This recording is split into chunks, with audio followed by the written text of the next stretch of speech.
All right, we'll wait on Jason and them to get back. Got 2 minutes. Danny, you open prayer for us this morning.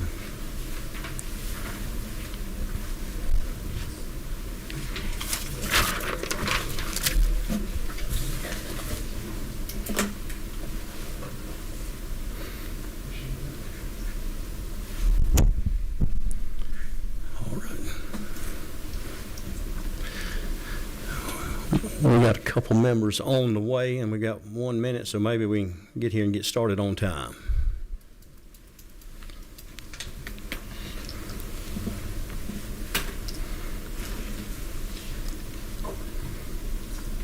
Will it operate from here? Or she? That's what I thought so.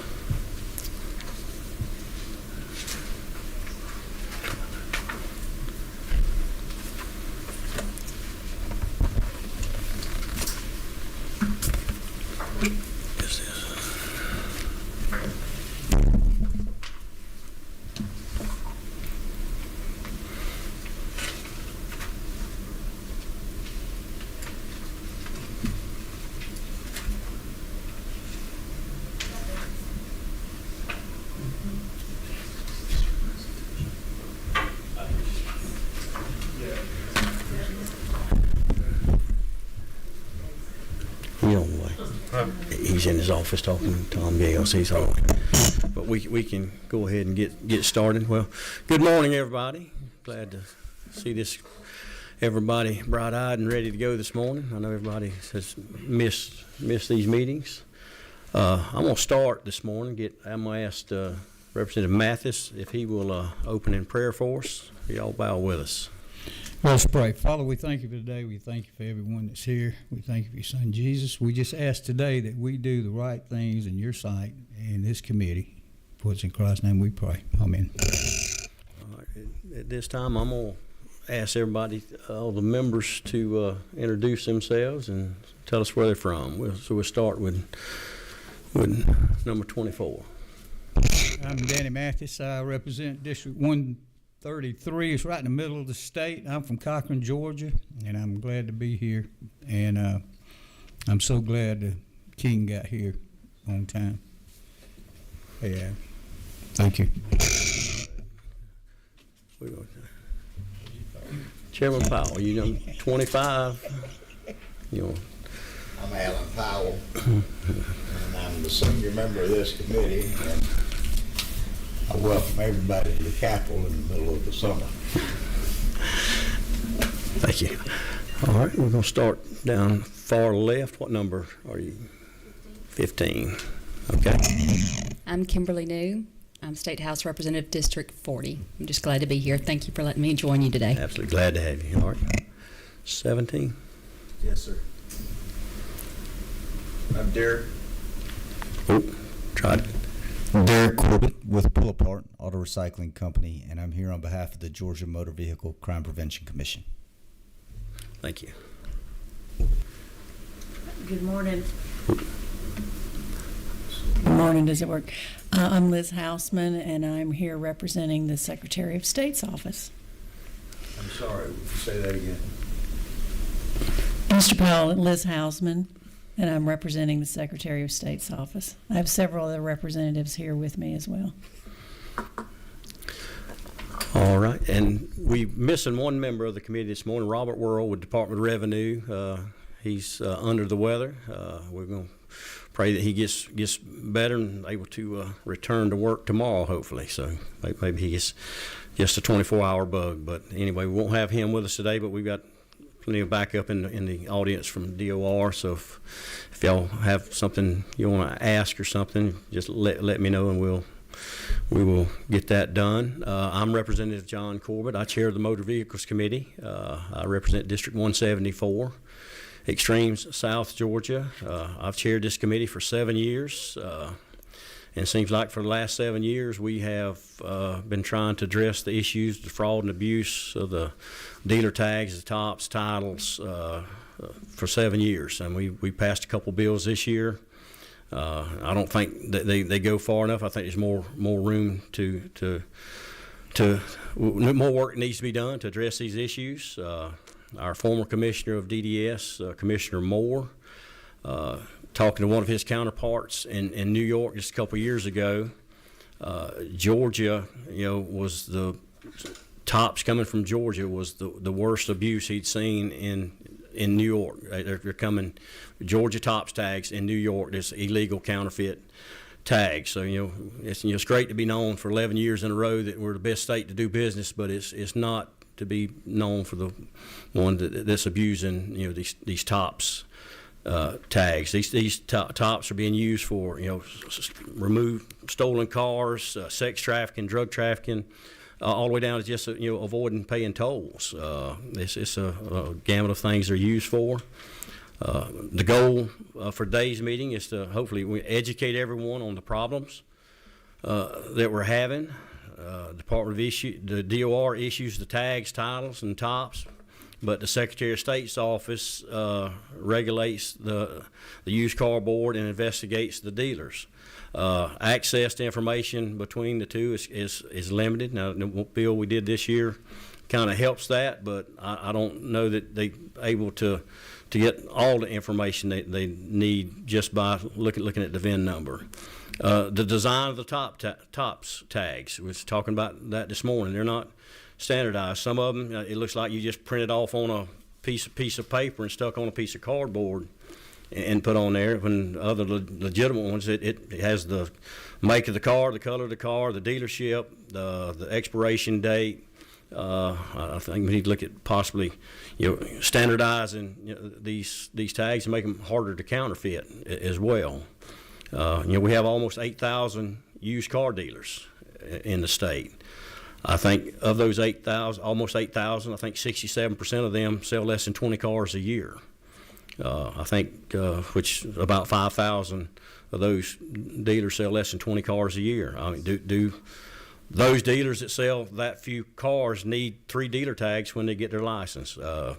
That's a question we need to answer. Do they need access to tops? I know that bill we did this year is less than 5, but do we need to expand that number?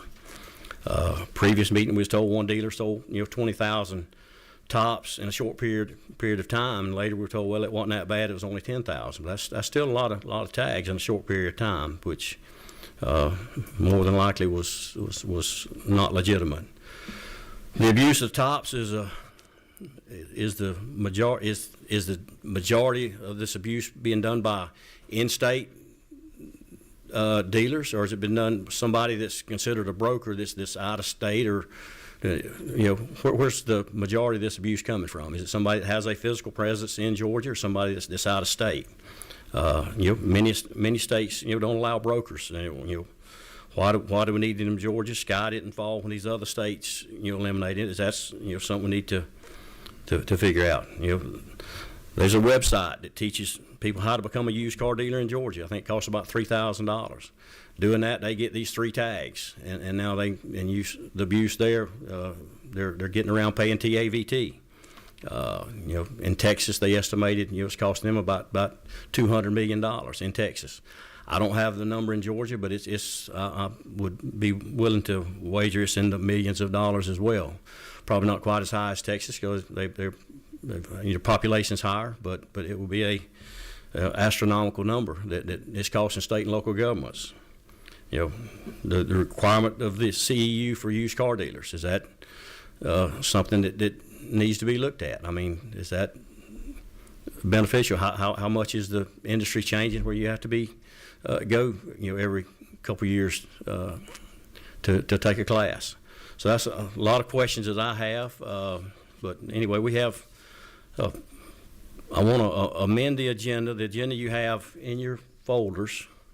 I want to add 2 presenters to that, and that's Sergeant Rick Barber with the Chamblee Police Department.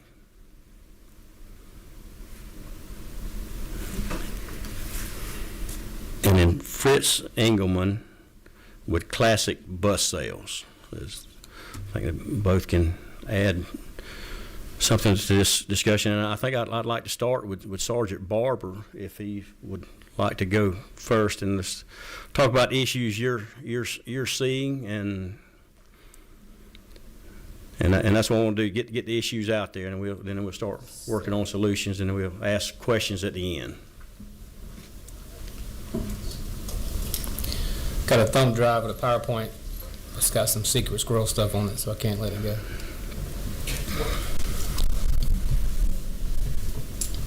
While she's doing that, I'll start out. My name's Rick Barber. I'm a sergeant with the Chamberlain Police Department. Before coming to the Chamberlain Police Department, I was a state trooper in Georgia for about 17 years. I did get tired of shaving my face, which is why I got this beard now. I've been doing auto crime stuff for probably the last 20 years.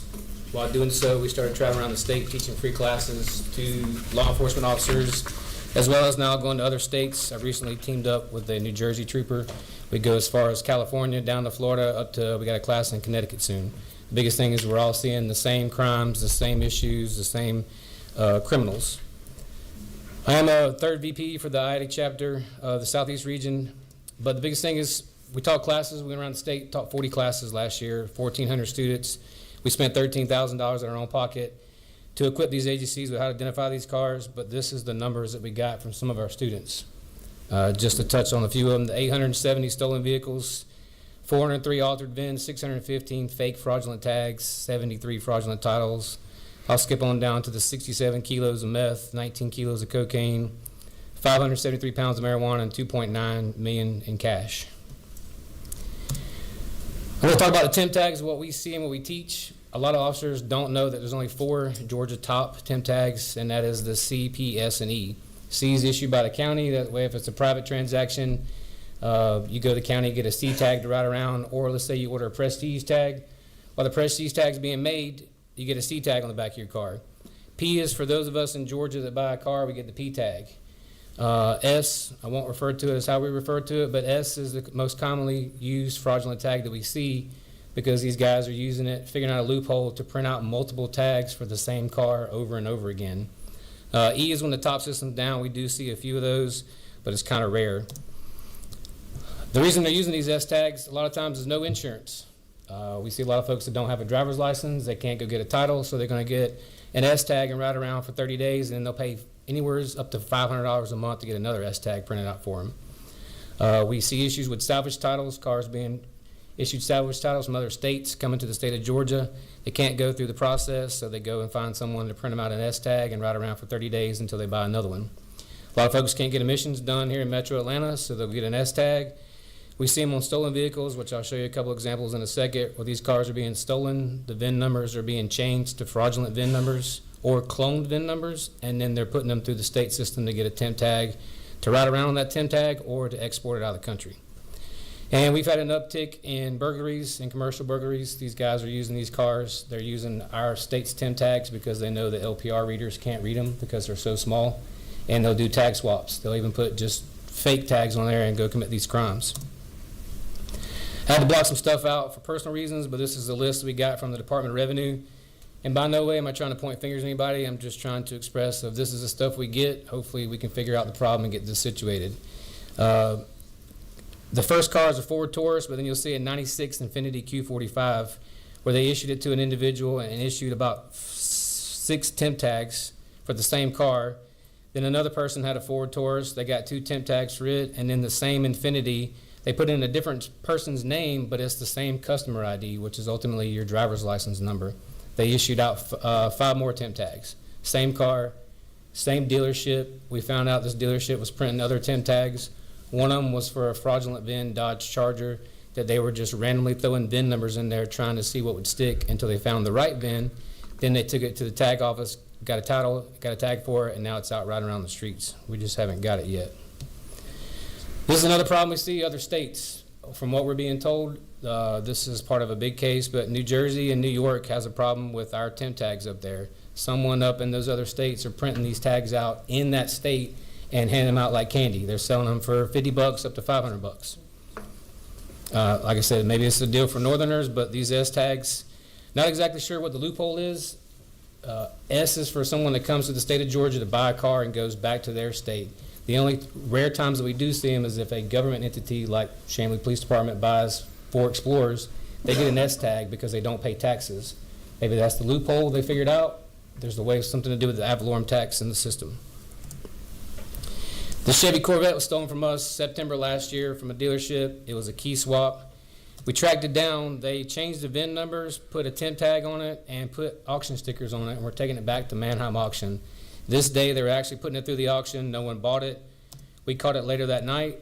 Here it is recovered, and in the VIN number you can see in the bottom right corner is a fraudulent VIN. They've already changed the VIN number, registered it with the fraudulent VIN with a top tag, and tried to put it through Mannheim Auction. And this happens every day. We know there are certain dealerships that are printing temp tags for criminals for a purpose. And in this case, we had an individual come to the tag office back in June. He brought a fraudulent Florida title for a 22 Mercedes G-Wagon.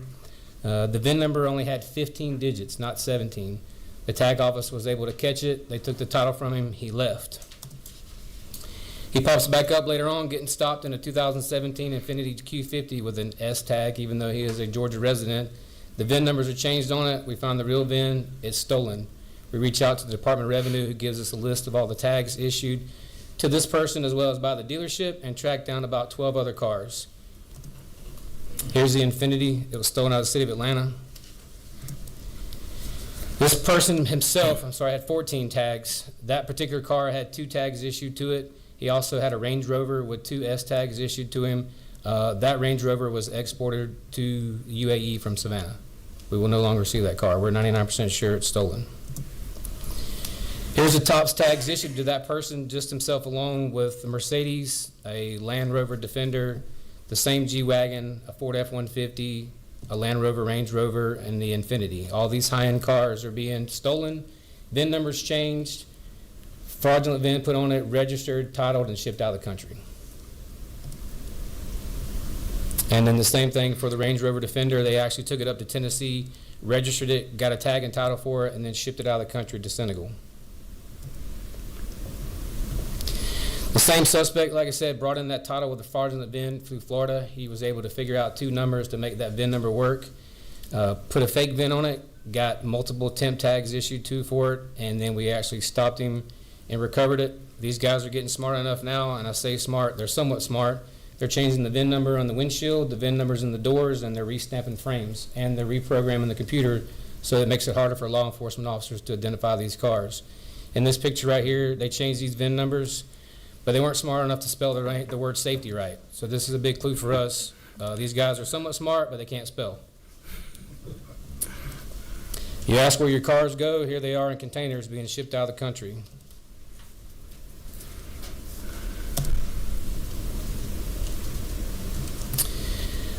We see these people buying these tags on social media. I have bought 2 tags, one off of a Facebook group. The individual printed it out using some information I gave him, delivered it to me to the Quick Trip in our city. We took him into custody and arrested him for forgery. We also ordered one online through WhatsApp. They sent me a PDF file. It was a fake temp tag, but they had all the check features in place to make it look real, but obviously law enforcement doesn't have the training they need, so they didn't know to look at the tag, and we rode around for a couple weeks to see if anybody would stop us. We've actually seen dealerships, I couldn't find the picture, I wanted to post it, that they have a flyer in their office that tells you, we will get you a temp tag, we will also get you ID cards and other documents that you need to make yourself legal. This is a huge problem for us. If you ever get bored and want to drive by 2759 Delk Road, Marietta, it's a building with about 4 or 5 cars out in the parking lot. They advertise that they have small office spaces for you, a filing cabinet, chair, cork board, and everything to make you an office. And these are all the dealers that are there. There's no way all these dealers are there. Then there's more. This is just the pictures I could put on the slide. Hopefully House Bill 551 will take care of this, but this is what we're seeing. These folks are creating dealerships to be a dealership. They in turn also get a red and white dealer tag.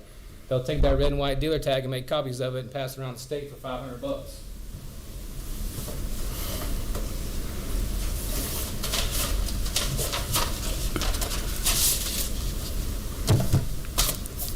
Same tag. And these tags are not stamped anymore. They're just laminated and put up. This is the laminated one. We haven't actually got the real one yet, but both of these are laminated. You can see they'll sell these for $500. Once we catch on to them, then the dealership magically says, oh, my tag was stolen, I didn't know about it. But every person we stop says, no, the dealership gave me this when I bought the car and said just to pay $500 a month. So they get the right to do this tag, and they also get the right to print out temp tags, which is what they do on a daily basis. And then we also have the fraudulent ones. We are currently collecting the alphabet. We have pretty much every letter except for Z, but you can see, I mean, they go as far as putting them in little plastic binders. We've seen full-size sheets of paper, but all these are fake. And they ride around all day long, not paying taxes, not doing what they're supposed to do. This car came into our city back in March. We made interaction with her. She had a temp tag on the back. She was handed a title, which we knew was a fraudulent title. Based on what we saw in the title itself. Looked into it further. These individuals that sold her this car that she bought on Facebook Marketplace for about $18,000, the VIN number was cloned from a car out in Texas. Based on the Carfax, it showed that VIN being registered to a car in Texas, currently registered in Texas with a title. We got that tag number and dropped it into LPRs, and it was actually right around the same day we stopped her. We see a lot of folks buying cars off of Facebook Marketplace that are turning into victims. They're spending what they think is a great deal, only to find out the car they're driving has a fraudulent VIN and a fraudulent tag attached to the back of it. These are 3 that just popped up yesterday. The truck, you can see someone just took a full sheet of paper and put it on the back. These are our problem cars. This is what our LPRs look like at night. The top car, the Infiniti on the right, is a stolen Infiniti. You can see the back window covered up. They're using this with a temp tag to go commit commercial burglaries throughout the metro Atlanta area. The bottom right is an Infiniti that they swap, a Maserati, they swap back and forth between the 2 cars. And then unfortunately the Cadillac Escalade on the left-hand side was used in a homicide a couple weeks ago involving a car and fraudulent VINs and fraudulent titles. Unfortunately, the person that was shot wasn't even supposed to be the person that was shot. He was just an innocent bystander. We try to preach education, education, education. We talk to these dealerships. We talk to a lot of folks. They claim they're not getting training. I found this pretty quick on the website. It tells you what you can and can't do, but yet we ask some of these dealers that we talk to, and they tell us, oh, I didn't know that, or I thought I could do that. We've seen cars start out with a P tag for an in-Georgia resident. It expires, and they print an S tag in a salesman's name just to keep that person on the road, which we know is not supposed to happen. We also try to educate law enforcement. Someone in the great state of Georgia signed off on this car doing a VIN inspection. And if you're not a car person, this is a Chevy Camaro, not a Ford. The door sticker in the top right-hand corner says Ford Motor Company. It scratched off Ford, and in the windshield VIN is a Ford sticker put over the top of the GM. And officers signed off on this. They took the T22 form and a fake title and got a Georgia tag and title for it. This is Texas new tag stuff. We've seen a few flaws in it already, but for the most part, it seems to be working pretty well for Texas. There are hard plates being issued from the dealership. The biggest thing is the bigger style font and the letters. These guys are already trying to duplicate these tags already. They don't know what the letters stand for, where they're supposed to be, but obviously you got dealer, out-of-state buyer, buyer provisional, temporary. They have put in some safety features as far as the month, the day. They have the diagonal watermark across the back, and then the limited use plate, they've used a different font to help try to protect. And most of these folks haven't duplicated that. They're just trying to duplicate a picture and make it what they think is right. But our biggest thing we try to tell law enforcement officers is if you run it and it doesn't come back, it's fake. It should come back on the state system. I threw this in there just because this is the website we're currently creating for law enforcement, dealers, rental companies across the state and the United States to start working with each other. We're seeing folks present fraudulent title paperwork to dealerships and trading cars in. They're left holding the bag. What we want to do is do real-time sharing information where dealerships can search fraudulent VINs that we are actively looking into and us communicate with each other so we can help prevent some of this stuff from happening. And I'll close on this. This is what we deal with stolen cars.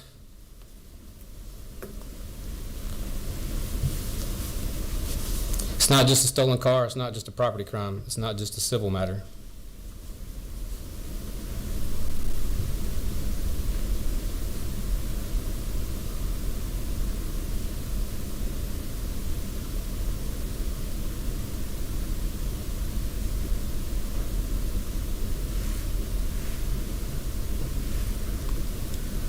Two more out the driver's side with guns. They went out and stole at least 8 cars that night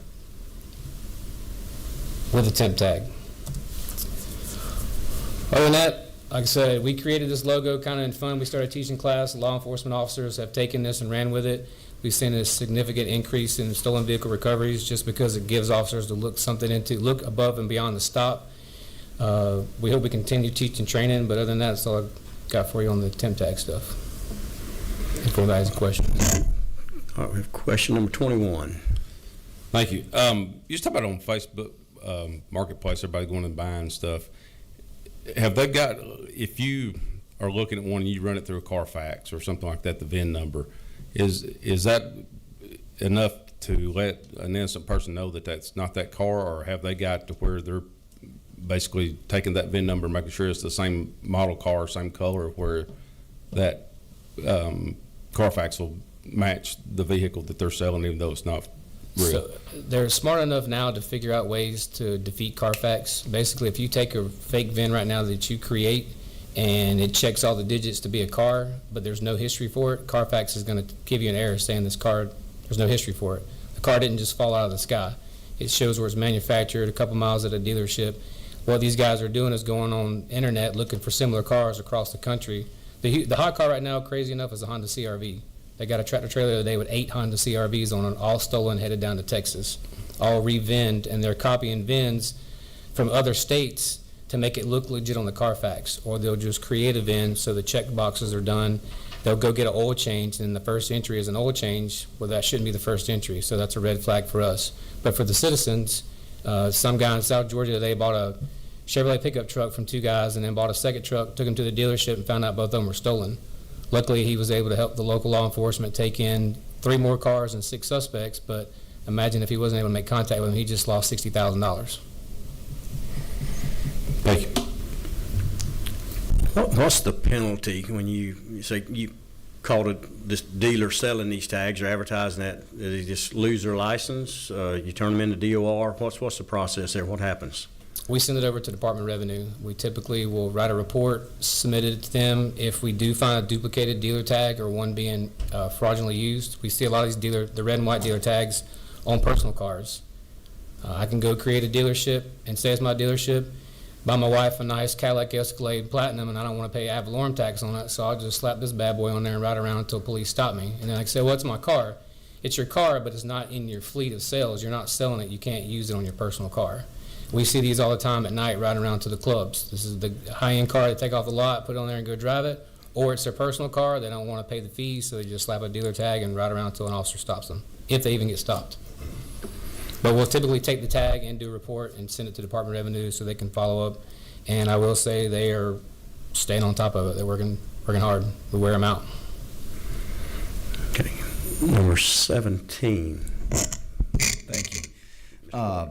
Rick, talk a little bit about what the existing technology law enforcement has to read license plates, flock cameras, LPRs, and so on, and what kind of design changes could be looked at that will help use existing technology to better police temp tags. So we have multiple LPR license plate reader companies. In Chamblee, we use Flock, which is predominantly used throughout the southeast now. It's taking pictures as cars pass. Obviously, it goes out 30 days. We can search those cars. We can search cars by make, style of car, SUV, the color. But at nighttime, it's hard to read these temp tags because even if this is real, this compared to this, you can't see. We get an image of the car, and we can see what the car is and identify it, but we can't read that tag number. We need bigger numbers on the tag to help cut some of this down. Now, are they going to duplicate tags? Yes, there's always a way they're going to defeat the system, but at least the LPR has a way to read that tag versus a blank tag or a small reading that I'm at my computer with a magnifying glass trying to at least pick out a couple of numbers to help identify it. Carfax is huge for us. I know a lot of agencies don't have Carfax. We're trying to push it throughout the state. We're using it to solve murders, accidents, hit and runs, insurance fraud. All this department has to do is share their accident reports, which is where the data comes from, and in turn you get free access to Carfax. All right. Any other questions? Any more questions? All right. Sergeant, thank you for coming this morning. That's eye-opening for sure. Thank you, sir. At this time, we're going to get back on schedule here. I think we'll go to the Department of Revenue, Marcel Russell. And everybody should have a handout in their folder.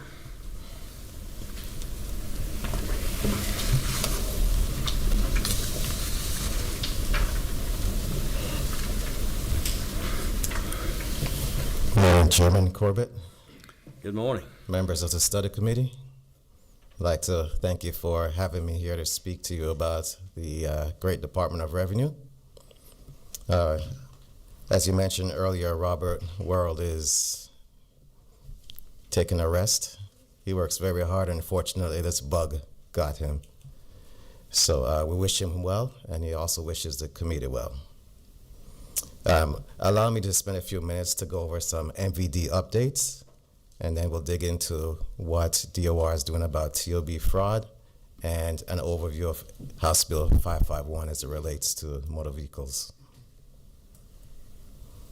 At the top of our hierarchy here is our esteemed director, Robert World, and on the left, I am Marcel Russell again, and I'm the Assistant Director of Business Operations. I'm supported by Delkin Gates, our Title Processing Manager. We have Dion Robinson, our Commercial Vehicles and Business Registration Manager. He also oversees our dealer processes. We have Reginald Jackson, our Compliance Specialist. In the middle, we have our Change Management Officer, Tracy Scott. On the far right is our other Assistant Director, that is Dika Ephraim, and she oversees support services, and she's supported by Yolanda Wilson, our Senior Manager. Lyndon Barham, our Contact Service Manager, and we have a vacancy right now for a Finance Manager role. So one of our proudest accomplishments in 2025 is My NVD. It does allow an individual to create an account with us, and it's supported by username, password, and two-factor authentication. So with a more secure platform, we're able to offer additional online services. So this feature here was debuted on May 1 after a successful soft launch. Over 60,000 accounts have been created since then. The way we market it is that users are encouraged to log in or sign up when they do their online services, whether it's a tag renewal, address change, or cancel or uncanceling a registration. One of the services that we're able to offer, because it's a lot more secured, is replacement titles. So a user can log into their MyMVD account and request a replacement title. Since the inception, May 1, we've done about 1,000 of those. It's quite easy to create a MyMVD account. A user could get it done in 5 minutes or less. I just want to highlight that this is only for individuals at this point. It's not for businesses. And an individual is associated with their driver's license and other customer information. As you can see here, we're asking for their vehicle information, whether it's a tag number or VIN number. Then we're asking for their driver's license information, as well as their social security number. We're not storing any of this data. We just referencing other servers from our partners to query whether the information entered is accurate or not. Once it's accurate, we're able to create their MyMVD accounts. Another update I'd like to share with you is our celebration. We're commemorating USA's semi-quincentennial. So this new plate will be offered January 1, 2026, and it will go through up to 2030. And I'm proud to say it's going to be one of our standard plates during that time period. This came about from a competition amongst our Georgia Middle School students who did an art design. There was a committee that was put together, and they reviewed 215 submissions to come up with a winning design. So we're looking forward to seeing that on Georgia roads come January 1. Now, what are we doing about TOP fraud? So we've updated our dealer agreements where we've established annual limits on the amount of TOPs a dealer can get. That will be based on their prior year sales. And of course, this is all tied to their dealer account ID in drives. So for each dealer account ID in drives, we're looking at their previous year sales, and we're establishing their limits for the upcoming year. So dealers may request adjustments as their business needs arise to the limits that we've established through an appeal process. Another thing that the contract does is that it tightens up provisions around printing TOPs at the established place of business. We're reinforcing DOR's discretion to prohibit future distribution. And of course, all dealers are required to sign this agreement as of July 1, 2025. Operational changes we're doing to address TOP is that we've worked with our ETR vendors, and there's a process in place to limit the number of TOPs based, again, on their previous year's sales. And this change here, system change here, happened on July 1, 2025. The dealer TOP limits and current accounts will be displayed in a dealer's e-services account. So it's quite easy. They could easily log into their e-services account and see what their limit is and what their counts are. On the ETR vendor side, they're displaying a message. Once they've exhausted 50% of their TOPs, a message will be displayed to them, to the dealer, once they log into their ETR account. And every 10% increment change, a message will be displayed. So the dealer will be clearly aware of their level of TOPs. If a dealer wishes again, they can always ask for an adjustment. And the way they could do that is by logging into their e-services account and making that request. Of course, it will be substantiated by data to prove the sales. Dealer associations, they're also able to issue above the DOR limits established if need be. So we know this is a new process and it's working out quite well. We haven't had any pushback there are some dealers that have contacted us already and have asked for adjustments. We've looked at the data. Some we've said yes, some we've said no. But again, no dealer will remain stuck, as the dealer associations do have the purview to issue above the limits established. Coming January 1 will be House Bill 551. And based on this, here are our planned system changes that we'll be doing in drives. Once again, we'll allow dealers to request a hearing from their e-services account. If they're in violation, of course, and violations could lead to fines and suspensions from their drives account. Here's some policy changes that are coming also. There's an added definition to what a dealer is. A dealer is someone who had at least 5 motor vehicle sales in the prior year. That will be the definition of a dealer. It requires place of business to be at least 250 square feet if fewer than 500 sales occurred in that location in the prior year. This is all going to be administered by the used car board, where users also will be required to pass a criminal background check before being granted access.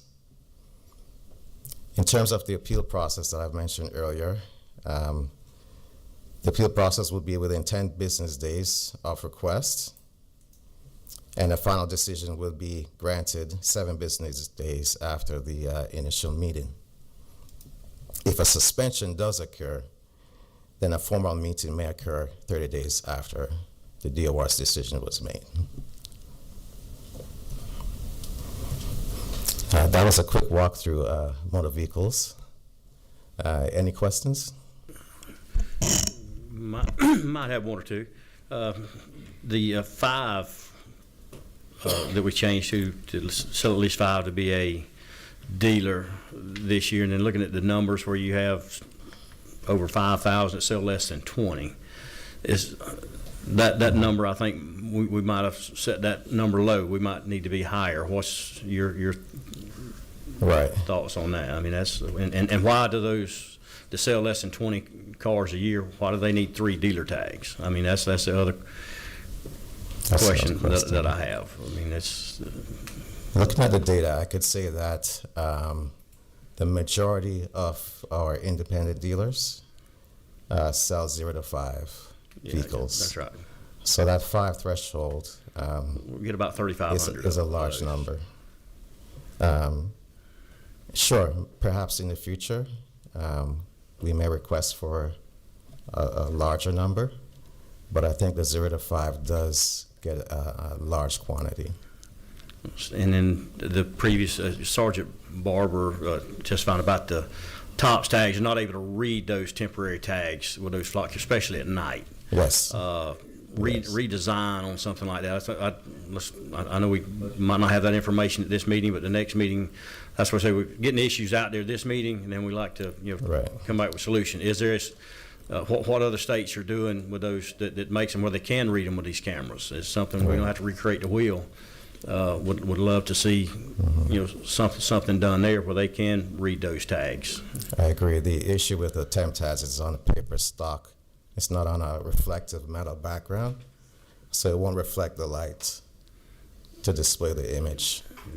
So it would have to be a metal plate or some sort of reflective background. And that's what some sort of, I don't know, something that's reflective, like you're saying. And what we look at maybe what the other states might be doing to. Yes. If they might already solve this riddle for us, and we just copy that. But and then the VIN tracking these VIN numbers when somebody enters a false VIN to the DOR. I mean, does it flag something in your system as well? Hey, this Right. It's a bad number or a counterfeit number. Right. So when a VIN is entered into our system, we interface with Nimvitas, and if it's a stolen VIN, we will get that information and we'll stop the registration, the Thailand registration. The unfortunate thing is that relies on real-time data, so sometimes an out-of-state sale may take a few days or weeks to get updated in the Nimvitas database. So that is a problem. And like the sergeant mentioned, these guys will get a vehicle from out of state. Once they get the documents, they're trying to quickly turn it around. All right. Number 17. Thank you, Mr. Chairman. I appreciated the last question, so now I have 2 questions. Marcel, it's good to see you, and I appreciate you. Good to see you. To piggyback on Chairman Corbett's question, so when you interface, when you cross-reference with Nimvitas, are you doing that through ADD, who I know serves as a registered agent for the state of Georgia? No, we're going directly to Nimvitas for the salvage vehicles. Well, with regard to the tops, one of the things that struck me earlier was that they can enter in just non-existent numbers that don't correspond with any kind of relevant VIN. And so I think I also am curious, what's the mechanism for verifying the legitimacy of the VIN number, that it's even connected to a vehicle? Yes, for those tops, we're thinking that they're going outside of our system. So those are fraudulent tops. Definitely not numbers generated by our system.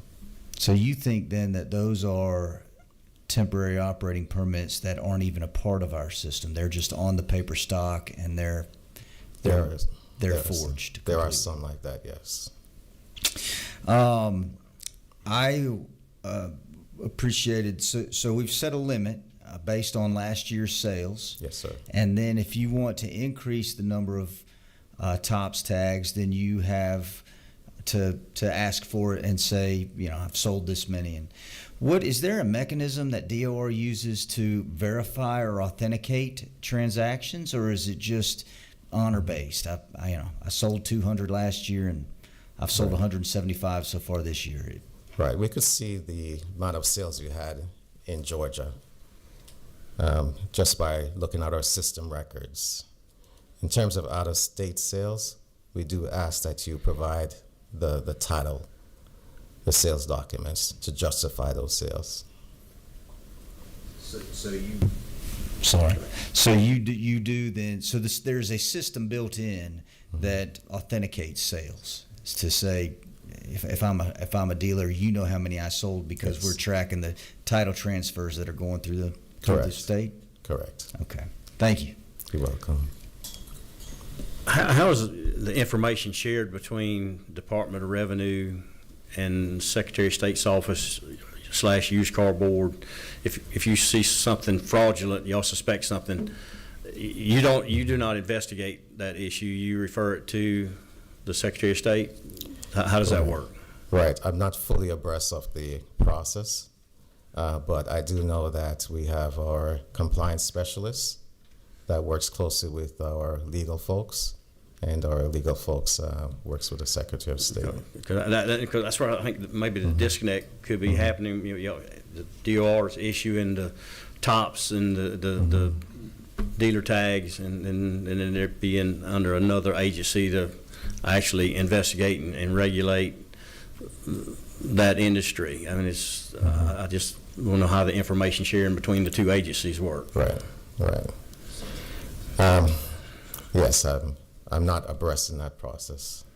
And that's, I could find out. okay, and that's why we were trying to get the information out this meeting, and we circle back and look at that next meeting for sure. Okay. Any other questions? Not seeing any. Marcel, Thank you for your time. thank you. All right, we're going to go to the Secretary of State's office, Miss Liz Hausman. You have to pronounce that for me. There you go. It's Houseman. Houseman. Chris Jones, who is the Executive Director of the Trades 2 Division, which includes used cars, is going to make the presentation for us.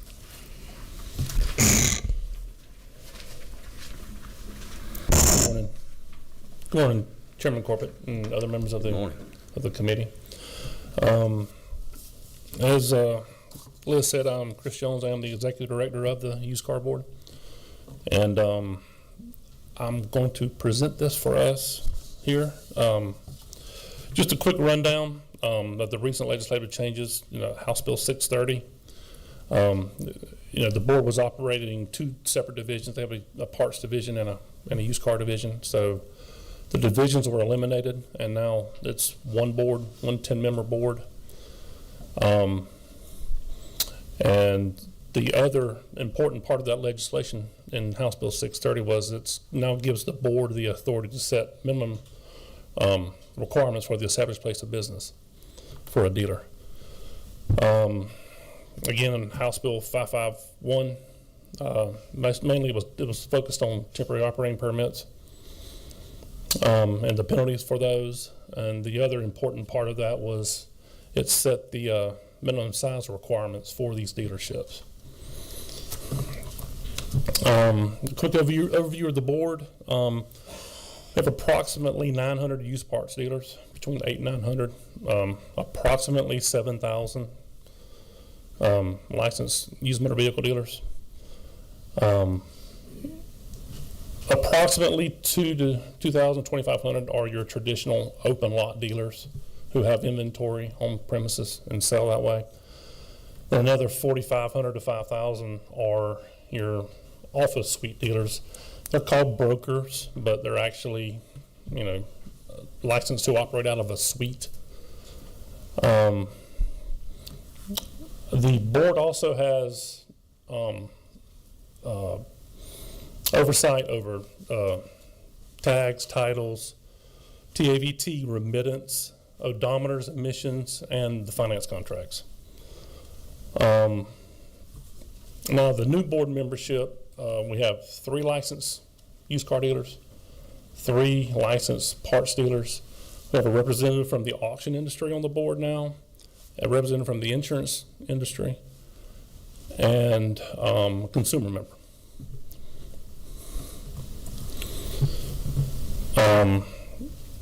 We had some recent rule changes that went into effect in March. It revised the inspection form, updated the fine schedule. Previously, we had something that was called non-monetary penalties, where we can go and put a little check mark and they wouldn't be fined for these penalties. Now there's a defined penalty amount for these fines. We updated the definitions, actually defined what a designee was, and defined what a facility closed status is for these licensees, and a couple other definitions were updated. Updated record keeping requirements.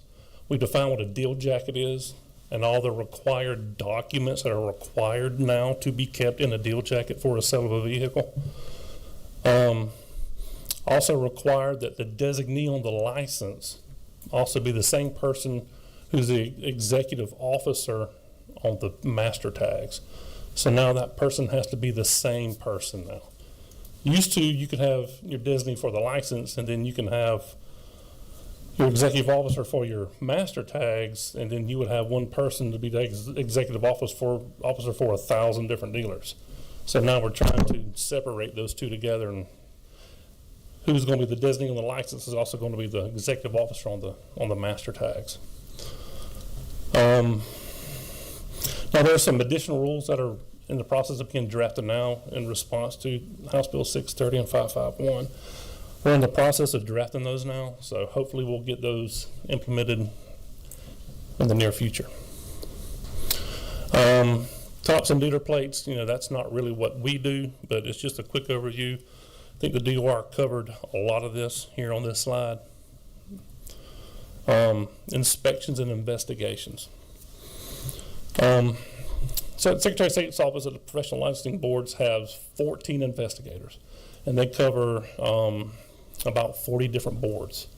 We have 12 inspectors to inspect used car dealers, parts dealers, cosmetology and barber salons, funeral, auctioneers, and I think cemeteries as well.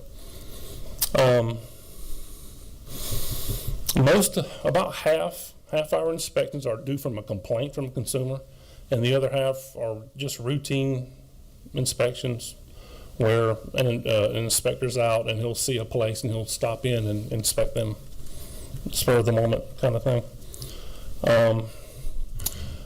Unfortunately now, we're not able to do like a formal audit for dealers because we don't have the information. We don't have all the tops and tag and title information and the TAVT information. So we're unable to do any kind of formal audits on these dealers. And unfortunately, when our inspectors go into a dealer, we don't even know how many cars they've sold or if they've even sold cars. Our inspectors kind of walk in blind to these dealerships. We just have to go off what they have in their records. We don't have any supporting information, such as how many tops were issued or how many bills of sale they have supplied to the DOR or anything like that.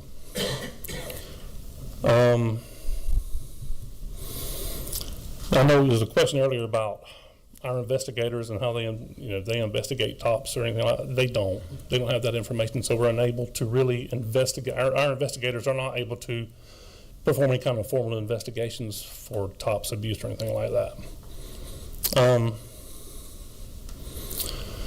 I think that's all from that slide. On average, we receive about 1,500 complaints a year. Sometimes it might be 2,500 or 1,000, but about average, we get about 1,500 complaints per year. And the vast majority are tax, tag, and title. And of course, the board does not have information for tax, tag, and title information.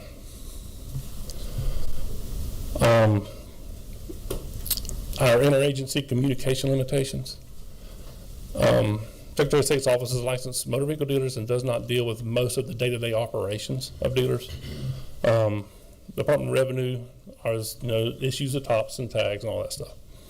The board is unable to access that information, and our inspectors are actually the boots on the ground. We're the ones who are out there and we see this stuff, but of course we just don't have that information at hand. And we also don't have access to the TAVT information either.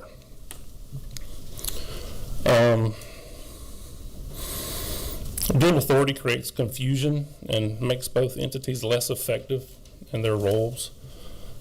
Used car inspections require more expertise to go through these documents. What is there an open title involved? Is it a fraudulent title, fraudulent top, or anything like that? And just the sheer volume of documentation. On average, when you buy a vehicle, you're gonna get 15 to 20 separate documents for each deal. So there's a lot of documentation that needs to go through, and that's one reason why we're not really able to perform audits. And we do not have access to critical information that we need, that our inspectors and investigators need. Now, we have listed some potential improvements. Separate licenses, I know this has come up before. You have a separate license for a traditional lot dealer who has inventory on their lot, and a dealer who just works out of a suite and does not have inventory on hand. Another one that has been talked about before is requiring the designee on the license to be a Georgia resident. That's a potential improvement, because as you know, we get a lot of these dealers who are out of New York, New Jersey, Delaware, Connecticut, Illinois, all over the place. Potential improvement would be the used motor vehicle dealer and parts board, the board being transferred to the DOR. That's been discussed before. Since they are the repository for all of the information, that has been talked about before. And the board can basically do its functions attached to the correct agency who has that information on hand. It would cause less confusion for the dealers, because I can't tell you how many dozens of metal tags I have sitting in my office where they send it to us when they should have sent it to the Department of Revenue. It will ease the process for the licensees and the applicants, because once the dealers are required to have their license before they can apply for their master tags. So they have to go through an entire application process with the board to get their license, and then have to go through another entire licensing application process with the Department of Revenue to get their master tags. And many of the same functions are for both. They're having to supply 2 affidavits of citizenship, 2 SVDs, and double work on a lot of that information. It would be improve the ability to share information between the board and the DOR, because they have information we need and they have information that we need. And it's just a better way to enforce the chapter, to provide the proper oversight that these dealers need. So, if you have any questions, I'll be glad to answer your questions. I'm sure you may have a few. You answered a lot of questions that I sent Ms. Hausman earlier, but it sounds to me like, I mean, you're limited on the number of inspectors. You have 14, and they're just not just investigating TOPS abuses of used cars. They're investigating many other agencies as well. Many other different professions. We like, Jason and I like to keep our cosmetologists, make sure they don't mess our haircuts up. Right. I was just about to say something. I'm the same way. So, but we got several other questions. But the other thing, I think, and Jenna, correct me if I'm wrong, did we look at the requirement for Georgia residents? That was something we wasn't possible? I'm not recalling off the top of my head. I know there are other states that do it, but it might have been constitutional issue, but I'll look into it again. I mean, I'm probably wrong, but for some reason, that seemed like we had looked at that. And then the other issue, it sounds like you don't have all the information you need, and I don't, as far as the TAVT and I guess we allowed you to get the VIN numbers this year. The bill allowed that, but then. Yeah, they haven't been implemented yet, but that's coming. I mean, that January. would be helpful, but it's just a drop But in the bucket. it's still not all the information. There's a lot of personal information that's not that you need to do a thorough investigation. Correct. You don't have. Correct. So, all right, the board's lighting up. Number 18. Thank you, Mr. Chairman, and thank you, Chris, for making that presentation. Just for clarity, I want to make sure that everybody understands that those inspectors do all of the boards and all of the licensing for the entire agency, as well as other functions, corporations, elections, the gamut of what we have in our office. The same set of inspectors and investigators do all of that work. So they're very, very limited in their ability to cover things adequately. In total, they have to inspect, not counting elections, which takes up a lot of their time during election season, is approximately 20 to 25,000 facilities that they're required that they would inspect. So 12 to 20,000 plus is not a good number. Now, the 250-foot requirement that was in the bill this year, who will inspect that? To go, well, these same inspectors, they'll be the ones that go out to verify that? Yes. And We do, all dealers get a preliminary inspection before they get licensed. So they'll need to go to all, the new ones coming in will be inspected, I assume, before they can get the license. Exactly. And when they They do it renew, they're going to have to go out and inspect when somebody renews their. Not for renewals, just for initial licensure. But if they move and they move a lot, we would do another preliminary inspection. What I think this issue we had on Delk Road that Sergeant Barber said, we've got broom closets with a phone and a file cabinet. So when those people renew, they stay right where they're at. That doesn't. That's to be determined if this is going to be a requirement that's something for the lawyers to decide if it's going to go that way. I think that was the intent of that for sure, to address that issue. We haven't gotten direction on that yet. Okay. But they don't renew until next year, so hopefully we'll find something before then. All right, number 17 again. Thanks, Chris. Yes, sir. I appreciate all you do. What you said there's some still rulemaking to be done? Yes. I think, was it 630 or 551? Both. There's Both. gonna be, yeah. Can you elaborate on what the rulemaking will address, and will it be TOPS related? Not necessarily TOPS related, because as I said, we don't have that information. More for the established place of business for requirements. It could be anything, and I'm not saying this is already in there, but like the requirement to have a public restroom within 300 feet of the dealership, of the office. The aesthetics, how the sign looks, is it visible from the road? Lots of little different things like that. You can't put your dealership in a storage unit in a storage locker or something like that. I think some of them do. They try. Yes, absolutely. Just help me understand, and I've asked several folks this, and I ought to understand it more clearly, and I'm embarrassed that I don't. So we have 2,000-ish traditional used car dealers, and we have 4,000 to 5,000 online brokers.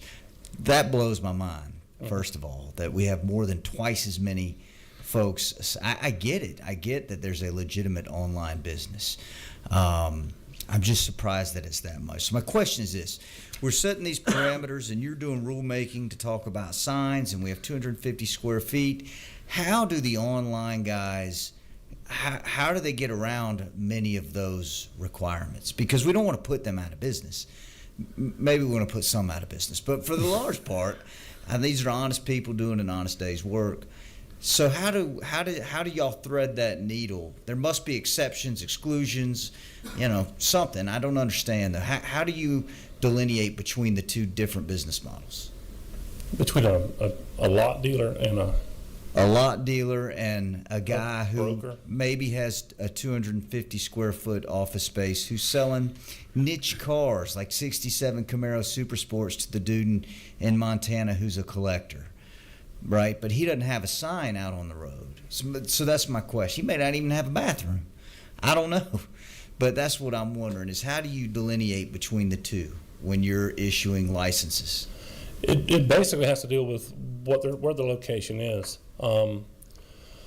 If once there's an open lot there, nobody else can go at that same place. And like Delk Road, where you have 500 offices, well, all of them are going to be brokers. It just depends on their zoning, from their local zoning. There's a lot of different little factors to determine who's going to be an open lot and who's going to be a broker. Thank you. Yes, sir. Number 25. Chairman Chris, Powell. good to see you this morning. Hey, Chairman Powell. And, I don't even know where to start with some of my questions because this isn't something we're going to get into specifics. I think this is going to be mostly an overview of things, but I would like to dovetail on what Liz had asked you a while ago because she made the point she's here to defend whatever goes on at the Secretary of State's office, which people need to know about. But Secretary of State's office is the depository for most of the professional licensing in the state. They've never been funded adequately.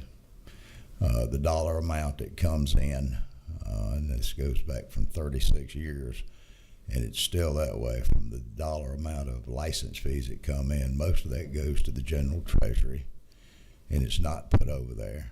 Y'all are sitting there with a staff of inspectors. They might be inspecting cosmetology one day or used cars the next day and such.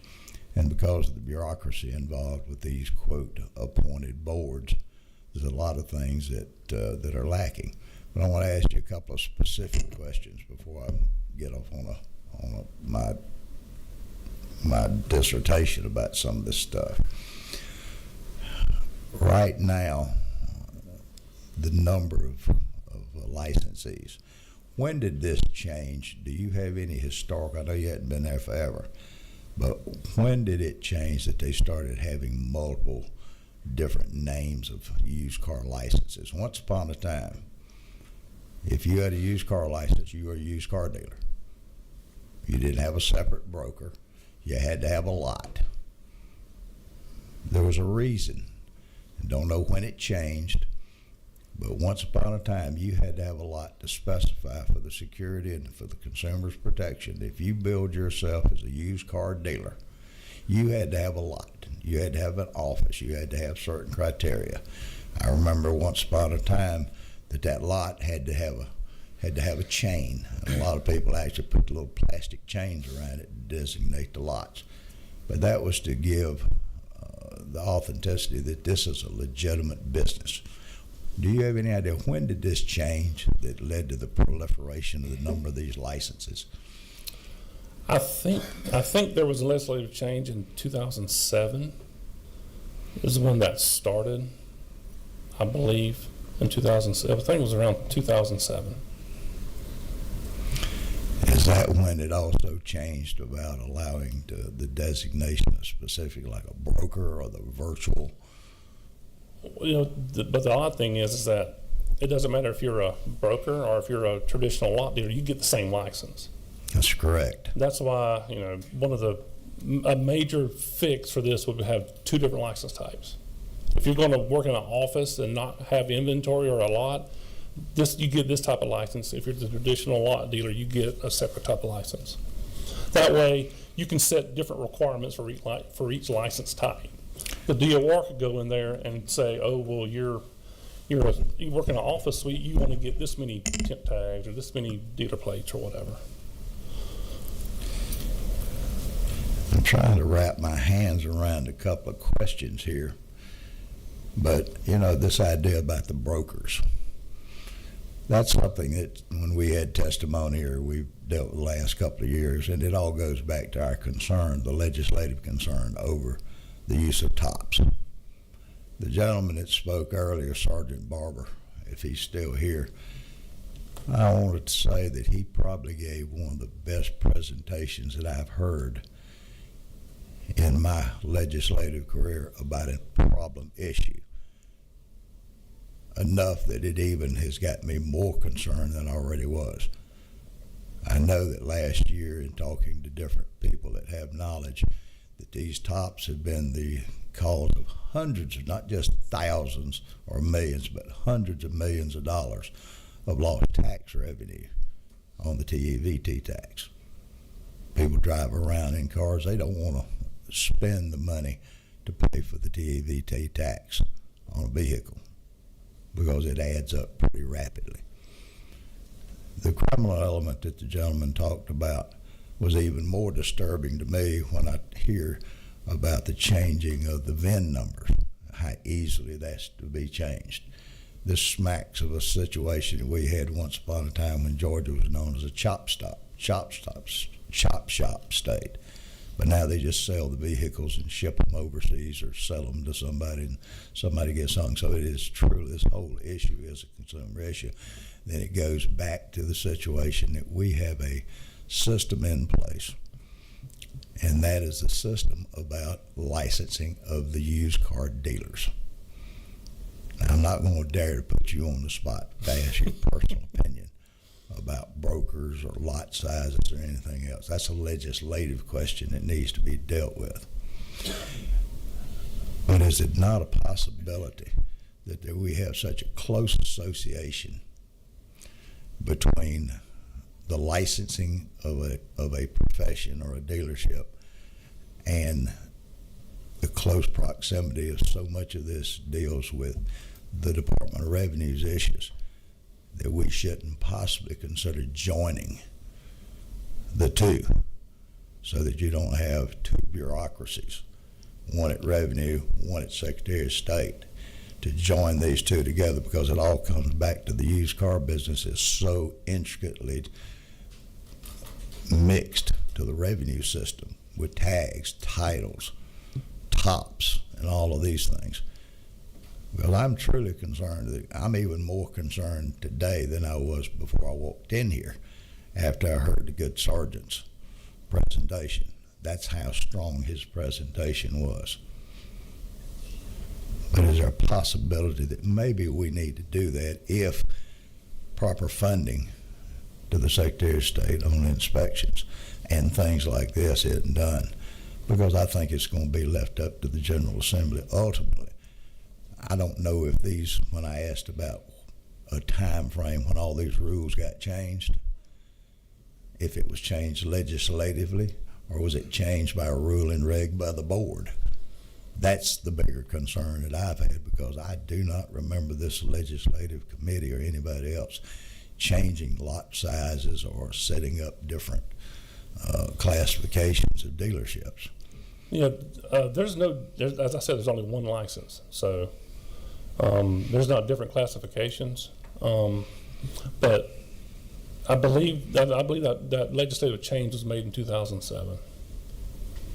That allowed them to make these other changes. Mm-hmm. That actually created the broker issue. I want to thank you for being here. I want to thank you for your honesty and your presentation. This man not only has to deal with used cars, he deals with a lot of other thorns on a lot of people's sides, as do everybody over the Secretary of State Licensing Division. And my appreciation to you and to all of those folks over there. Thank you. Number 24. Thank y'all all for your presentations, and I agree with Chairman Powell on all of that. But the biggest thing I heard from you today was information. You didn't have enough information. And every time you would say something, we didn't have enough information. And I agree with what he said. Somehow this has got to be brought together. Now, whether y'all have one board or whatever, but the information should be shared. We've seen that in agencies, from DFACs to everything else. Law enforcement don't share information. And I know these inspectors are overworked. I agree with that. But the information part, if you don't know something, there's no way you can investigate it. So that is definitely an issue. I like the idea if the car dealer associations like it because it's a multi-million-dollar business, $1 billion business, I'm sure, in this state. But we have got to sit here and figure out whether it's a board decision, whether it's a legislative decision, or what, to share information, because we can't catch these folks if we don't know all the information about what's going wrong and what's going right. Because a lot of times when we legislate, we end up penalizing people that are doing the right things to try to catch the few that are doing the wrong things. And I certainly don't want to get into that, but because we need to reward the good ones and get rid of the bad ones. But the information thing is I just, every time you would say something, it was, we don't have the information. We don't have the information. So just in my humble opinion, we need to find out how to figure out, everybody gets the information that deals with this so we can fix this problem to let these hard-working car dealers out here do their job the proper way. Yes, Because sir. we got some very good ones. Thank you. Now, 551, put that provision in there where it's a good start. It's a good start. Chris, can you provide a list of actions that's been taken against dealers for abuse of tops in the last 5 years? Do you know that the board, any actions the board has taken in the last 5 years against any misuse of tops? Or? We haven't. We haven't. I mean, our investigators aren't able to investigate tops abuse. So there's no action in the last 5 years No, sir. to look into this all? Now, you know, our new inspection form is supposed to come online next month, and we do have it where we're able to find them for tops infractions that we catch on site. I mean, honestly, we would probably never cite a used car dealer if they didn't tell them themselves, really. And when our inspectors are out there going through their records, they tell them themselves. And you said the fines for doing that now have increased as a result of Yes, the bill that was passed. As an example, if a dealer issues a top he doesn't have an assignment for, basically he's selling the top to someone, or he's issuing multiple tops, because you know the law states you can only issue one top per sale. It's going to be a $500 fine for each infraction. So it's not incrementally each time graduated to a higher penalty, and if he's Well, if we catch him 10 times, it's going to be $500 each time. $500 each time. And That should be a deterrent. but if he's selling that 50 tags a month at $500 a piece, you catch me once. And if we had the information, we can see, hey, you sold. And that's You sold that's where we're getting at. 300. You don't have the information to know how many they sold. So. Exactly. That's just the ones that we catch on site. Yeah. Okay. All right. Any more questions for Secretary of State? Well, thank you for being here. Yes, sir. Thank you for answering our questions. Thank you for the presentation. Very informative. We've got one other presenter this morning, Fritz Engelman. I'm asking him to come to the podium, tell us his name, who he's with, and tell us the issues that he sees. Thank you. I'm Fritz Engelman. I own Classic Bus Sales. We're out of Clarksville, Georgia. We used to be located down by Atlanta Airport, but we moved up to God's country and really enjoy it now. So listening to some of these questions come up and some of the comment, I've been a used car dealer or licensed used car dealer since 2012. I also was a franchise dealer because we sell new buses also. Until this year, all of a sudden I was notified that you only can have one license, and I've been operating that way for quite a while. Secretary of State said, no, you can have both. Department of Revenue says, no, you only can have one. And they shut me off one day at 3 o'clock on a Friday without really any written notice. But that's a whole nother topic. What was the issue? You need to have a separate location? You only can have one dealer license per plat. And that's where that came into effect. Doesn't bother me one bit, whatever it takes to do.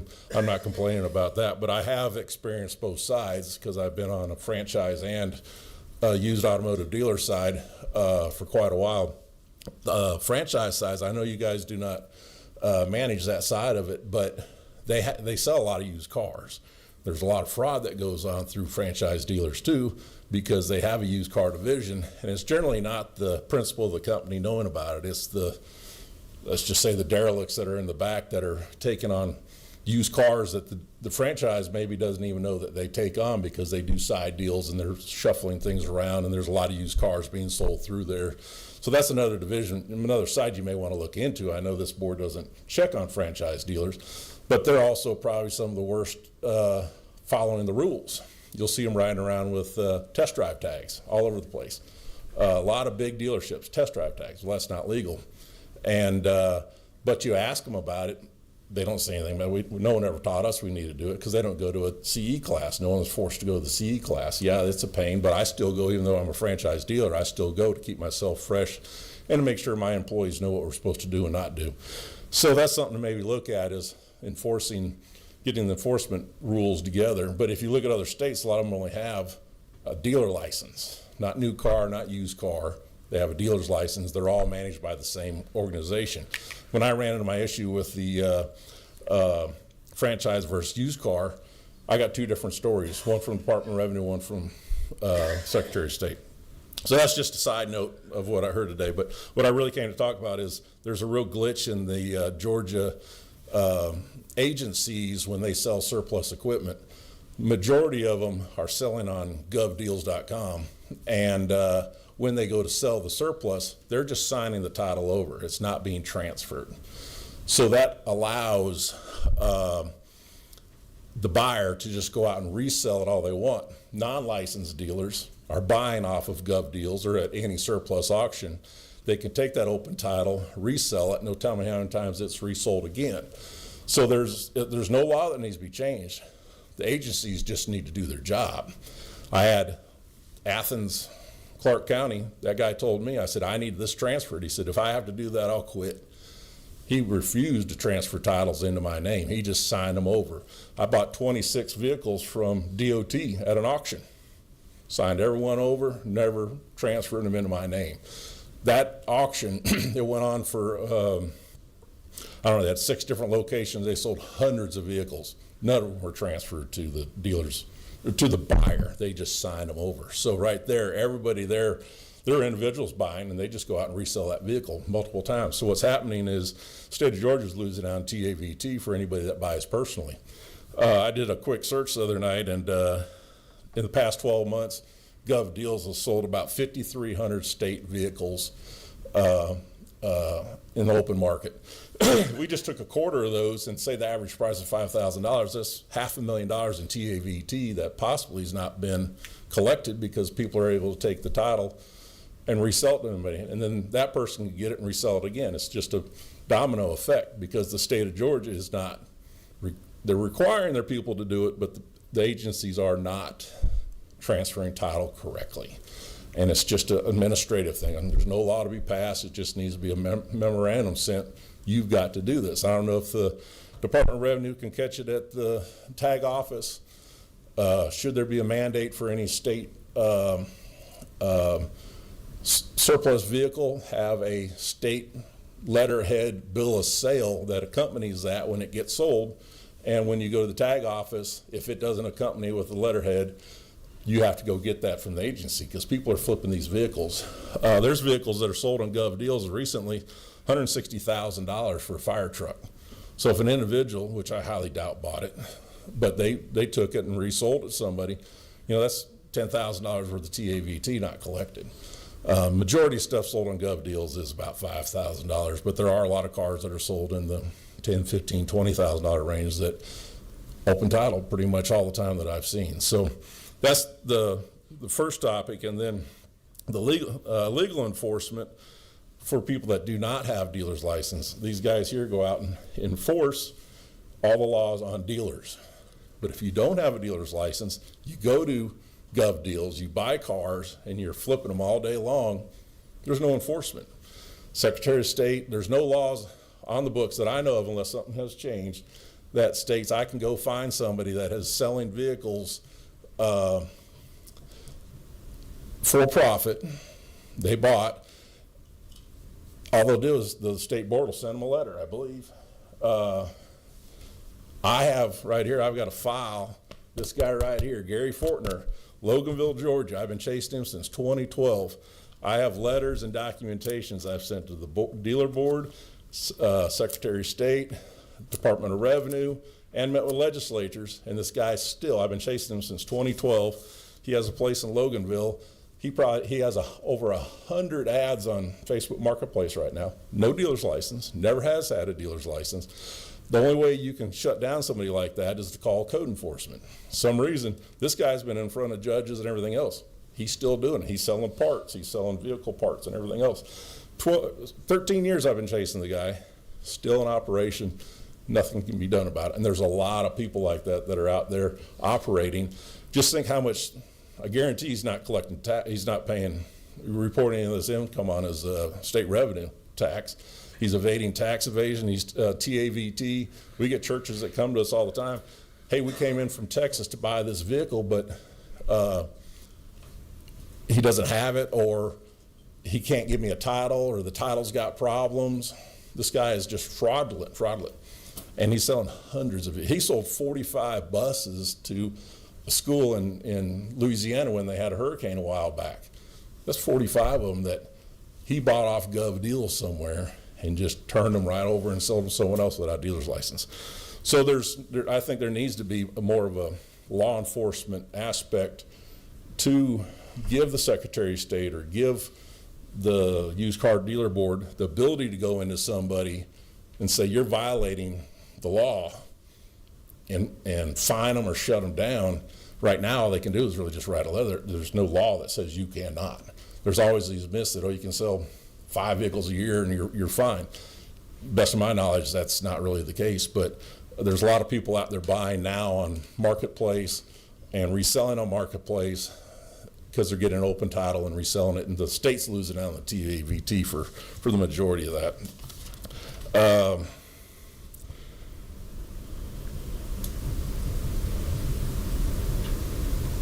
Yeah, so I kind of ran through everything I have, my little rant there, but I appreciate there's people looking into trying to help solve the TOPS thing is a real big issue.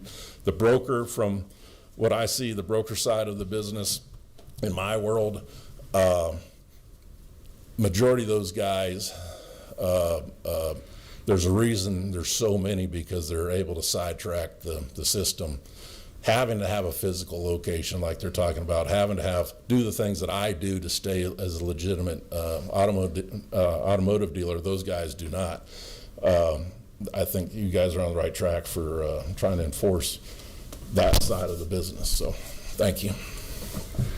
Okay, now back to the 5 cars or less, a casual sale. If I want to sell my car to an individual, that's legal all day. Yeah, I believe as long as you're not to make profit, you can sell as many vehicles as you want, as long as the vehicles are in your name. You got to transfer it to your Right. name. But I think the time that you try to make profit selling a vehicle is when you become for resale and for profit, and where you're supposed to be licensed.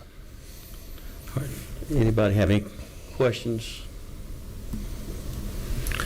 All right, thank you. Fritz. All right. Anybody on the committee have any comments, or anybody in the audience want to add to today? We're going to have our next meeting on September the 9th. We got here 17.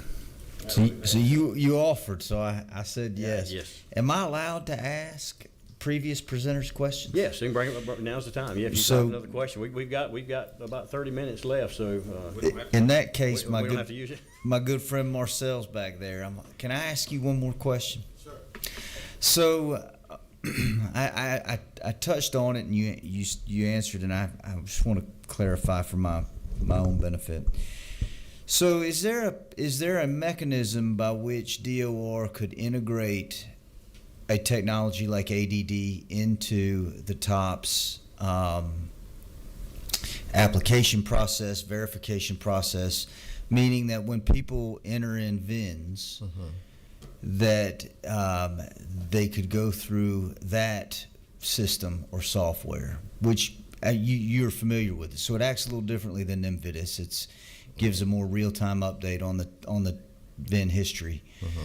Is it a possibility to integrate a software like that into the TOPS verification system? Sure, we could look into it and see what our developers say. So we could create a project to investigate. I appreciate it. I'd be interested to know if it's possible. Thank you. I'll let you know. All right, number 25. We've heard from so many folks as we're just getting started into this. Do we have anybody here from the used car board today that would, do we have anybody here? Jason? I think it'd be appropriate to hear from him for questions.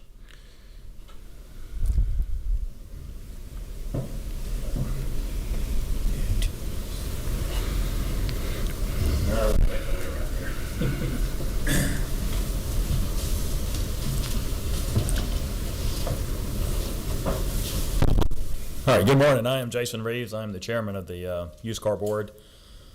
I can't remember, Chris, how long I've been the chairman, 7, 8 years, something like that. My day job is I run a software company that operates in 26 different states. So I know the automotive industry very well from many, many other states. So happy to answer any questions you have, clarify anything. Certainly, I think that one of the things that, if I'm just speaking, if I may, the first thing I would do is get a dedicated inspection staff. I look at these inspectors every time they come to these meetings, and I'm going to tell you, I cannot imagine going to a funeral home. No disrespect, that's just, and then going to a used car lot, and then going to a salon, and going.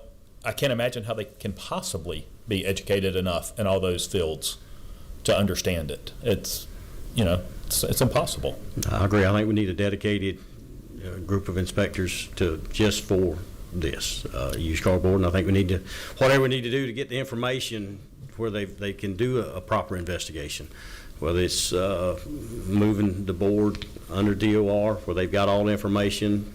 There's a lot of privacy issues there that they can't share a lot of information, so that's what we kind of want to talk about the next meeting, what that would entail, and if that's works, what that would. I know it's going to be cost appropriations, something we're going to have to do to do that if that's the route we choose to take, but we need to look at that, the next meeting for sure. The 20 cars or less, I mean, that's about 67%. We moved it to 5 or less this year. You had to be more than 5 to be considered a dealer. That was kind of at the end of session. It was rushed. We didn't have a lot of time to dig into that. Yeah, I don't know, the 20 cars, why do they need, three used car tags? And possibly. I would probably agree with you. What's your thoughts on that? I would probably agree with you on a wide scale on the dealer tags. Why does a new car dealership need 600? But they have the ability to have them. Not that they have them, but they have the ability. I think that needs to be looked at across the board. The correct number of dealer tags, I mean, certainly you have to have one. I mean, there's no way you can't not have one single dealer tag to be able to do it. But if you're, the people that we want to protect in this industry are certainly the guy he's talked about, he's restoring 67 classics and he's selling, it's just what he's done all his life, or she's done all her life. And maybe they're only selling 5, 6, 7, 8 cars a year, but, that's what keeps their mind occupied, and they make a few $1,000s at the end of every year and do well with it. I certainly wouldn't want to turn them into something illegal by doing that. Right. But the out-of-state recommendations, one of the biggest recommendations I've still had is out-of-state temporary operating permits. If we cap that off at 10 days instead of 45 days, it just certainly devalues it. I think it would. I'm not an expert in it, but that's just common sense talking. We looked at other states, and some states are from anywhere from 10 to 15 days, somewhere in that range, but that's something to look at. We got a couple other questions. Before we leave, Delt Road, those office spaces up there, and Chris talked about right now they're not sure that the bill we passed last year will have an effect on them. They're sort of like they're, I guess, would be grandfathered in, and they wouldn't have to have the 250-foot space, and that wasn't our intent. What's your? I think that would just need direction from not the licensing board, because we didn't make the rule, but it needs direction and clarification from you all. I think the turnover, the amount of turnover, when you look at the number that go in and go out, there's so many. I mean, I'll speak, we've had applicants before that we've come in, and as a board, we're sitting there saying, please don't approve them, because we're just trying to save them from themselves.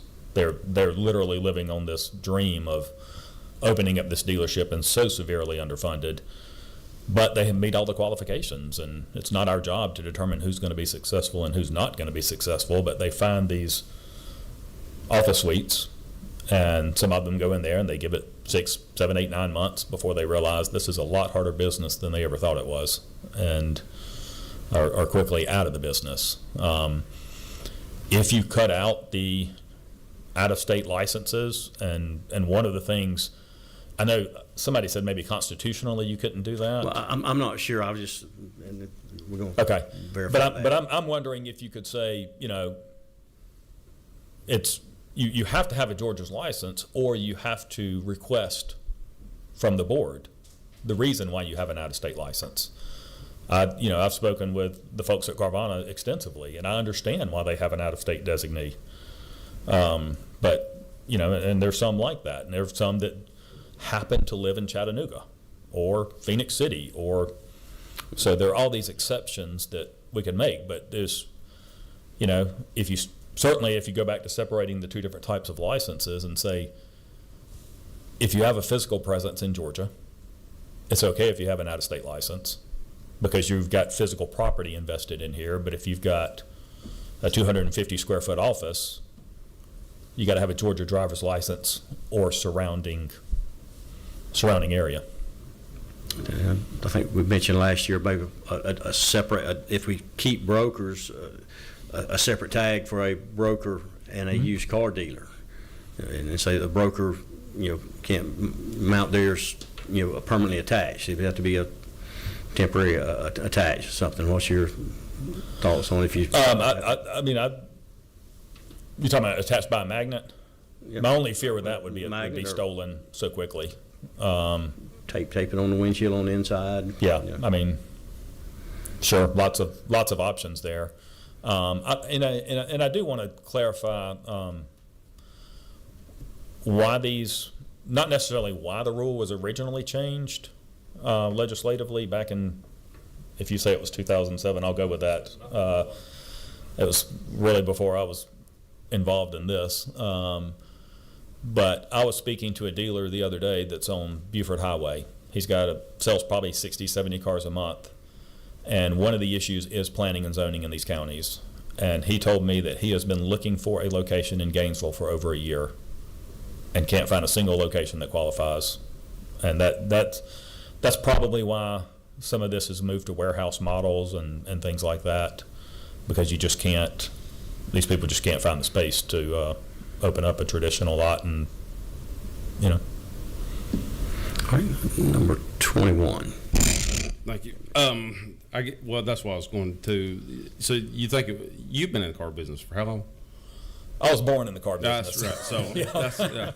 So So, Chairman Powell was talking about, it was always you had to have a physical location. You had to have cars on your lot. Yes, sir. You didn't, and I know with the invention of the internet, it kind of got there. But do you recall when that actually, when the brokers didn't have to have? It was actually, and it was after my father's time on the board, but way before mine as well. There was a change. Apparently, the word "and" was replaced with the word "or." Okay. And it's the place at which your vehicles are displayed and your records are kept, or your records are kept. That's not an exact quote, but that's pretty much it. And you talk about the zoning, and I get that, but like you said, these guys, they have like a warehouse, so the cars are still, they have a building that the cars are there, that they're selling, that kind of deal. So they would, technically, they would still be a used car dealer lot. Depending on exactly how the wording goes out. Well, I mean, technically, they're, in my mind, they are. Yeah, right. Certainly. So I guess my thought is, someone that cuts hair, they can't come to your house to cut your hair. You have to go to them. Sure. Danny here over here, the Representative Mathis, he can't come to your house and bury your family. You have to go to him. You know, so what's the problem with just like other states have, saying you've got to have a physical location with cars on the lot as a dealer and not have a broker's? There are a few other states that allow non-display, we'll call it that. And certainly there's a reason for wholesalers to do that, but there is no wholesale license anymore. And certainly there is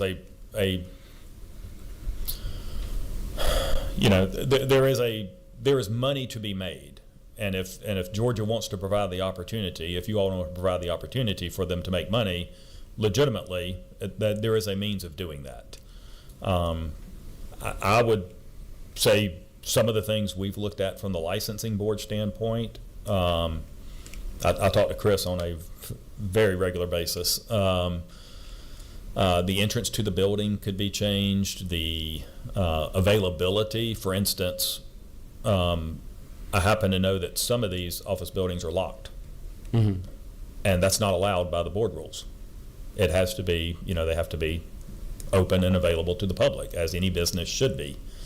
But that's threading some fine lines. If I could continue, go. Yes, sir. Sure. Go back to the wholesale license. Why was that discontinued? And Kim may know. I don't know. They removed all the licenses. Because you still see the wholesale tags running around sometimes for people that have been there forever. What if we just replace the brokers with a wholesaler license? And because I mean, a real broker, like you take a cattle broker, he never touches the cattle. Right? He tells me, hey, he's got them for sale. He negotiates with me and you on the price. He gets a little cut out of the middle of it. He never actually physically touches them. Any broker actually never touches anything except when it comes to car dealers, and that's where we're having our issues at. They actually do touch the cars. It's a false, broker's a false term in this definition. It doesn't exist. But if they're touching the car, they're actually a dealer then. Yes. But they actually have the titles. And let's take the hot locations out of it, and let's just say that someone opens up on Cobb Parkway, and there's a strip mall, and they rent the last spot, and they're not displaying cars there, but they're 300, 400 square feet. They're running a lot of cars, and they're actually just bringing them in. They're assigning the titles properly on the back of the title to their name. They're sending them to a recon facility that's somewhere and getting all the things done where they're taking pictures, posting them on the internet, and then they are actually selling those cars on the internet through Car Gurus, Auto Trader, Cars.com, whatever. Okay. And so they've touched the car in this case. Okay, so what if the situation is just like you're saying? Me and Corbett go and we rent a place from you. Sure. And we're selling the cars. Me and him's partners, right? What if I don't know if it needs to come legislatively or if y'all could do, if you are the owner of a facility, you cannot rent to another dealer inside that facility. That's already against the rules. So how is Delk Road then legal? Because it's display lot. The rules say display lot, one display lot dealer per plat of property. So, but they're all in one building in different little offices. Because they're not displays. He showed hundreds of. Yeah. Separate address. Yeah, same address. Yeah. So if you go out and open up a 5-acre lot, and I come in and say, hey, I would like to rent this. You've got this office with an outside door to it, and I would like to rent that side office. And I'm not going to display cars, but I'm just going to be an internet dealer. I can't do that. We will deny the application because you are already licensed at that location. The difference here is that on a non-display lot, they have these different addresses being suites, and so there is no display lot available at that location. If we can, and we've had issues where we do go out there and we catch them displaying / storing is a fine line, and unfortunately we will typically turn it over to I even offered to meet with was it the planning and zoning person that I tried to get you? I don't want to mention the location, but it was I was like, we had our hands tied because they were hiding behind legal loopholes. So I wanted to meet with the I'm gonna say planning and zoning person in that county and inform them of this and let them take action to go out there and haul all the cars off. And oddly enough, couldn't get a planning and zoning person to call us back. But somebody's yard that's grown up too high, they were there. Yes, they were there. Number 25, Chairman Powell. Thank you, Mr. Reeves, and I apologize for being the one that called you up because you weren't on the agenda, but thank you for taking your time. Anytime. To share your knowledge.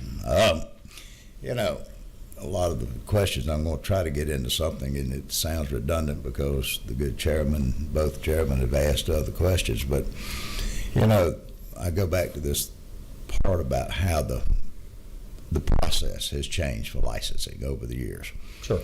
You know, last session, we were talking about the number of licensees, and then, of course, the good deputy, or the sergeant, had brought up the numbers as well as Chris, but, you know, when we've got 2,500 folks that don't even sell a car, that's concerning to me because they get dealer tags. Right. That's a way to circumvent the law of paying their taxes and other things. Then we get into the criminality with if they're selling tops and things like that. I know that in 2000, to be a used car license, there was some very strong criteria to be a licensee. I know because I was a used car dealer at one time, among my many hats that I wore, and I did have enough sense to get out of that business. We had to show a lot. We had to have an office. We had to have records. The gentleman talked about open titles. One of the things that we had to do was not have an open title. That's still a rule. At that time. But there was a lot more criteria to being a used car dealer, and it seemed to me that's just gone to the wind. That anybody who wants to beat the system, anybody who wants to have a dealer tag, anybody who wants the popularity over the years of tops. So we've got an issue here, and I know that y'all can't stop someone that wants to get a license if they meet the criteria. Sure. The question came up about out-of-staters a while ago. Well, I beg to pardon you, we can stop out-of-staters from having a license because we call that reciprocity. You have to be licensed in some state. There's got to be a pinpoint to go to somebody that's a licensee. But when we're talking about used cars, we're talking about hard items. We're not talking about the service of a doctor or a real estate broker that's selling a service. We're talking about tangible goods, and that's what makes us even more. My friend from the mountains with no hair talked about brokers. When you hear the word broker, the connotation of a broker is someone who doesn't touch it. That's correct. They implement the deal between the seller over here, which may be John Corbett selling a dump truck off of his farm to somebody up 100 miles away that wants that truck. He's put these people together. That's what a broker, that's the connotation of a broker. Right. And that's the thing that I think that this committee needs to be looking at, as well as the used car board. If y'all have that authority through rule and reg, that you probably need to start looking at it before the legislature meets. Because I hope I'm seeing the direction that this committee's going in to try to start cleaning up this issue. You know, I heard so much stuff here today that I have concerns with. that I even know now it's even more important that this issue be dealt with. But I want to thank you and your folks over there, and of course Chris again, because he has to be y'all's caretaker to carry all of this Someone out. has to. But, you know, there's a lot of things that need, and the more I listen, the more I'm to the point of believing that the board needs to be changed and moved to DOR. Because there's such a close association between tags, taxes, titles, and all of that could be handled at that same and do away with that void of no communication between government agencies. And I want to thank you for your comments today. Sure. Anyone else? We do. Number Excellent. 17. All right. I should know the answer to this. How often does a dealer have to renew his license? So it is September the 30th of even years. Every 2 years? Every 2 years. So I was shocked when you talked about the rate of turnover, the Delk Road, for instance, that, you know, they hang their shingle for 6 months and they just can't get it done and they go out of business. What happens with those licensees? Do they have to affirmatively withdraw their license? Because I'm guessing they don't. So I'm just wondering, out of these 2,500 lot dealers and 5,000 online dealers or virtual dealers or brokers, not whatever we're calling them, are any of those dormant licensees, or do they drop off? What's the mechanism? They officially drop off September the 30th. I beg people to turn in their license. There's a form that they should fill out, but I think that's the last thing on their mind when they close their business and hang it up is, oh, I was supposed to do this. So,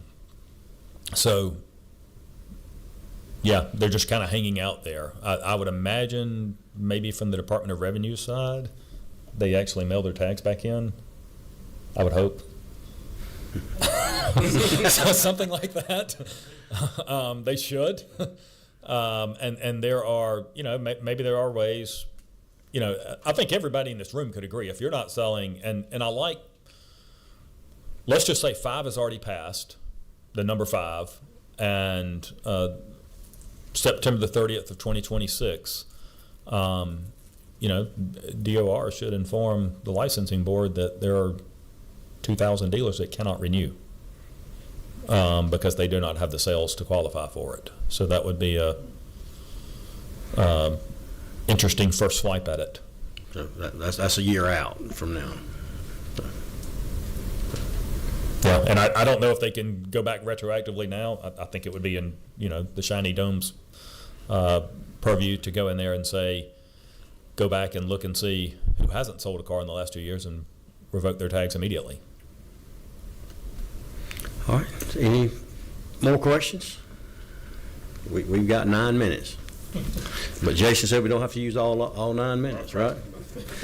But anyway, our next meeting, September the 9th, we'll start working on an agenda. I'll be in contact with the Department of Revenue, Secretary of State, and then we'll get the agenda out to everybody, and we'll see y'all September the 9th. Thank you.